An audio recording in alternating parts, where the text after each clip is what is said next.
Hi friends, தங்க மகள் இன்றைக்கி என்ன நடக்குதுன்னு பார்க்கலாம் வாங்க. ஹாசினி என்ன பண்ணுறாங்க, அஞ்சலிங்கிற பேரில் அந்த ஊரில் சும்மா சுற்றி திடுறானே அந்த பையன் உதவியை நாடுறாங்க. இந்த மாதிரி பணக்கார பெரிய தலை, அவங்க வீட்டுக்கு போய் சொன்னால் அவர் என்னை வேலைக்கு சேர்த்து விட்ருவார்ல ராமசாமி வீட்டில் அப்படிங்கிறாங்க. என் சம்பளத்தில் பாதியை உனக்கு தந்துடுறேன் அப்படின்னு சொல்கிறாங்க.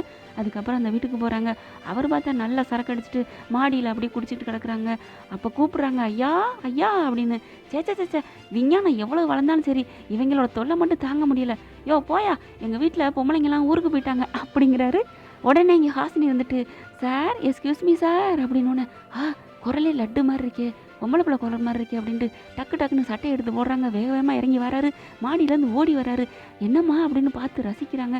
இல்லைம்மா இவங்களுக்கு வேலை வேணும். இல்லைங்கய்யா அப்படின்னு சொல்லி கூட்டிகிட்டு வந்த பையன் சொல்கிறாங்க. உடனே வேலை வேணுமா, யாரும்மா நீ, இவங்க ஒரு அனாதையாக இருக்காங்க பாவம் அப்படி இப்படின்னு அந்த பையன் எடுத்து சொல்கிறான். சரிம்மா நான் உனக்கு வேலைக்கு சேர்த்து விட்டுறேன், ஏன் அந்த வீட்டில் வேலைக்கு போகணுங்கிற. இல்லை அந்த வீட்டில் தான் 3 பொண்ணுங்க இருக்காங்க இல்லையா, பாதுகாப்பு இருக்கும் இல்லையா, அதுக்காகத்தான் அப்படிங்கிறாங்க. சரிப்பா நீ இரு, நான் போய் சாப்பாடு வாங்கிட்டு வரேன் அப்படின்னு சொல்லி சாப்பாடு வாங்க போயிடுறாங்க. ஒத்தையாக உட்காந்துட்டு இருக்காங்க. அங்கே வர்றாரு நம்ம முத்துப்பாண்டி. வந்த கையோட, ஏய் நீ எதுக்கு இங்கே உட்காந்துருக்க, நீ எதுக்கு இங்கே உட்காந்துருக்க, அங்கே ஃபோட்டோவை பார் அப்படிங்கிறாங்க. ஃபோட்டோவில் பார்த்தீங்கன்னா முத்துப்பாண்டி அந்த வீட்டு ஓனரும் இருக்காங்க. ஐயோ இவன் எந்த வீட்டு பையனா, இது தெரியாமல் இவனை அடிச்சு விட்டனே, ஊர் தலைவன் மயனை பிடிச்சி வம்பளுத்துட்டனே, இனிமேல் இந்த ஊரில் வேலைக்கு கிடைக்காது அப்படின்னு சொல்லிட்டு அப்படியே பம்மி நிற்கிறாங்க. சாரி அப்படிங்கிற மாதிரி கேட்கங்காட்டிலுமே, நீ இந்த வீட்டை விட்டு கிளம்புறியா இல்லையா அப்படிங்கிறாங்க முத்து. உடனே ஹேண்ட்பேக் எடுத்துகிட்டு வெளியில் போகிறாங்க. பாவங்க பிராணி பொண்ணு இந்த ராத்திரில் எங்கேயோ போகும். ஆனாலும் முத்து இவங்களுக்கு கெடுதல் செஞ்சிருந்தாலும் நல்லது தான் செஞ்சான்னு சொல்லணும். ஏன்னா அடுத்து வராரு சாப்பாடு வாங்க போன மைனர், மல்லு வெட்டி மைனர், பூ வாங்கிக்கிட்டு புரோட்டா வாங்கிட்டு வராரு. அப்படியே பாட்டு பாடிக்கிட்டு உள்ளார வந்தோடனே முத்துப்பாண்டியை பார்த்தோன்னே தூக்கி வாரி போடுது அவருக்கு. டேய் என்ன நீ இங்கே இருக்க, இங்கே ஒரு பொண்ணு இருந்துச்சே, அதை நான் அடித்து அப்பயே துரத்திட்டேன், ஏன்டா துரத்துனேன், அதுக்கு எதுக்கு, அது ஏன் இங்கே வரணும், அது பொல்லாத பொண்ணு திருடிட்டு போயிடுவா அப்படி இப்படிங்கிறாங்க முத்து. டேய் பாவண்டா அனாதடா, வேலை கேட்டு வந்துச்சுடா அப்படிங்கிறாரு. விடுங்கய்யா அதெல்லாம் தப்பு அப்படிங்கிறாங்க. ஓ அந்த பொண்ணுக்கிட்ட இந்த சாப்பாடு வாங்கிட்டு வந்தீங்களா, கொடுங்க சாப்பாடு அப்படின்னு சொல்லி வாங்கிக்கிறாங்க.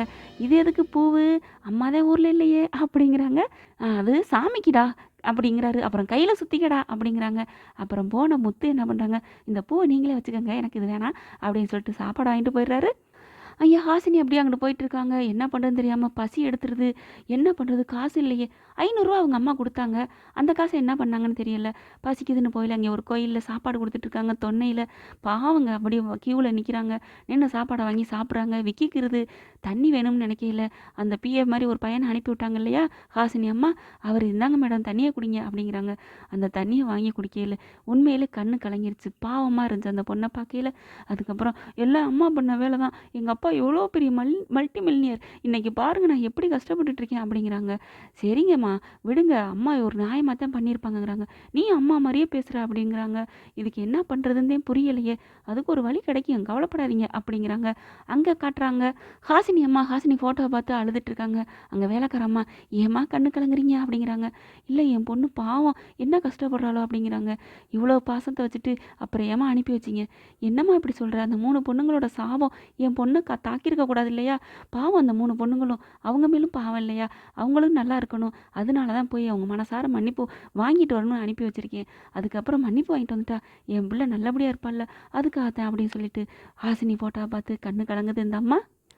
ஓகே ஃப்ரெண்ட்ஸ், பார்க்கலாம் என்ன நடக்குதுன்னு. உங்கள் பொண்ணான கையில் ஒரு லைக்கை போட்டு சப்ஸ்கிரைப் பண்ணிடுங்க. Thank you friends.